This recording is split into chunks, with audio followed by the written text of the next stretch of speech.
সর্বসাধারণের উদ্যোগে আজকের এই মানব বন্ধন কর্মসূচিতে আমাদের মাঝে উপস্থিত আছেন আজকের এই কর্মসূচির প্রধান অতিথি শাহজাহানপুর উপজেলা বিএনপির সংগ্রামী সাধারণ সম্পাদক রাজপথের সাহসী যোদ্ধা জনাব আজিজুর রহমান বিদ্যুৎ।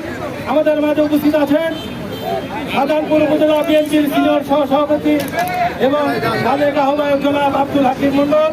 উপস্থিত আছেন উপজেলা বিএনপির সাংগঠনিক সম্পাদক আরিজউদ্দিন হারেস, আবু শাহিন সানি, উপজেলা যুব দলের বিপ্লবী সভাপতি বিলাল হোসেন বাবু, সাধারণ সম্পাদক রিজাউল করিম রিজা, উপজেলা ছাত্র দলের বিপ্লবী সভাপতি জনাব আব্দুল্লাহ ছোটন।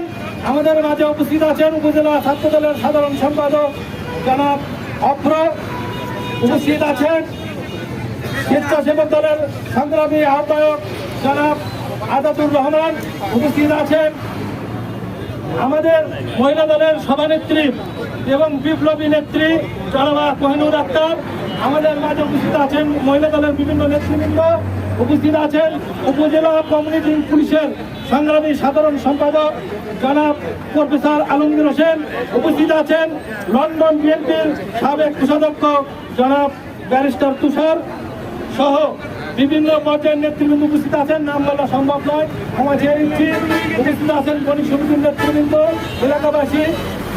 প্রিয় উপস্থিতি, আপনারা জানেন 2001 সালে বরগুনা সাবেক প্রধানমন্ত্রী জননেত্রী দেশমাতা দেশনেত্রী বেগম খালেদা জিয়া প্রতিশ্রুতি দিয়েছিলেন বগুড়ার জামালপুরে একটি বিজ্ঞান ও প্রযুক্তি বিশ্ববিদ্যালয় স্থাপিত হবে এবং তিনি একনেকে সেটা পাশ করেছিলেন। কিন্তু বিগত স্বৈরাচার সরকার এই বিশ্ববিদ্যালয়টাই যাতে বগুড়ায় না হয় সেই জন্য নানান তাল ভাড়া করে এতদিন ধরে আটকে রেখেছিলেন। বিগত তত্ত্বাবধায়ক সরকার আমলে এক থেকে এই মিটিং পাস হওয়া, এক থেকে আবারও পুনরায় অনুমোদন হয়ে এখানে এই জামালপুর নামক স্থানে বগুড়া বিজ্ঞান প্রযুক্তি বিশ্ববিদ্যালয় স্থান নির্ধারিত হয় এবং এখানে ভিসি নিয়োগ দেওয়া হয়।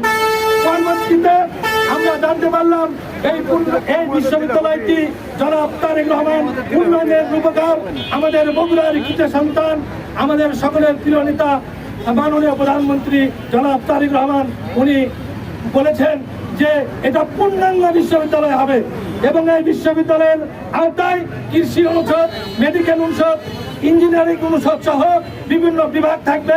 আন্তর্জাতিক মানের একটি বিশ্ববিদ্যালয় হবে।